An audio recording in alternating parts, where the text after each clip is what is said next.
இதே போல இந்த விரல் வந்து செவ்வாய் விரல், சுக்கிர விரல்னு நம்ம எடுத்துக்கலாம்.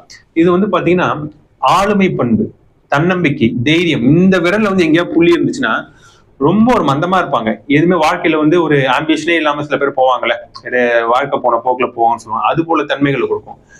எடுத்த காரியத்தெல்லாம் வந்து பாத்தீங்கன்னா ஒரு இடத்துக்கு வேலைக்கு போனாங்கன்னா அந்த இடத்துல நிலையா ஒரு இருக்க முடியாது. ஒரு பிசினஸ் பண்றாங்கன்னா அந்த பிசினஸ் வந்து நிலையா பண்ண மாட்டாங்க. பல பிசினஸ் மாத்திக்கினே இருக்குது, இல்ல பிசினஸே பண்ணாம வீட்டுல இருக்குது. இது போல விஷயங்கள் எல்லாமே கொடுக்கும். ஏன்னா வந்து கட்ட விரல் தான் வந்து ஆளுமை பண்பு, அட்மினிஸ்ட்ரேஷன் ஸ்கில்ஸை வந்து குறிக்கக்கூடிய ஒரு விஷயங்கள். இப்ப இந்த கட்ட விரல் மச்சம் இருக்கும் பட்சத்துல டைரக்டா இருக்கிற பலன்கள் எடுத்துக்கலாமா அப்படின்னு சொல்லி பாத்தீங்கன்னா கிடையாது.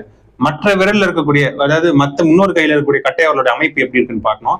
நல்லா தடிமனா, நல்லா நீட்டா, இந்த ஆள்காட்டி விரலோட 2ஆம் அங்குலாஸ்தி சேர்த்து வச்சு பார்க்கும்போது 2ஆம் அங்குலாஸ்திக்கு நேராக கொஞ்சம் அதோட கொஞ்சம் பெருசா இருந்துச்சுனாலும் அதோட பல கெடுபலன்கள் வந்து இருக்காது. சரிங்களா? அந்த கட்ட விரல வந்து பாத்தீங்கன்னா நல்ல ஒரு ரேகைகள், அதிர்ஷ்டமான ரேகைகள், ஃபிஷ் சிம்பிள், ஸ்கொயர் சிம்பிள், இந்த திரிசூல குறி, முக்கோண குறி, நிறைய எண்ணற்ற குறிகள், சொஸ்திக் சிம்பிள், இது போல விஷயங்கள் இருக்கும். இந்த கையில வந்து பாத்தீங்கன்னா சங்கு சக்கரம் போன்ற அதிர்ஷ்டமான விஷயங்கள் ஏதாவது ஒண்ணு இருக்கும். சங்கோ சக்கரமா தான் இருக்கும். அது போல விஷயங்கள் நல்ல ஸ்ட்ராங்கா இருந்தாலும் கெடுபலன்கள் தப்பிக்கலாம்.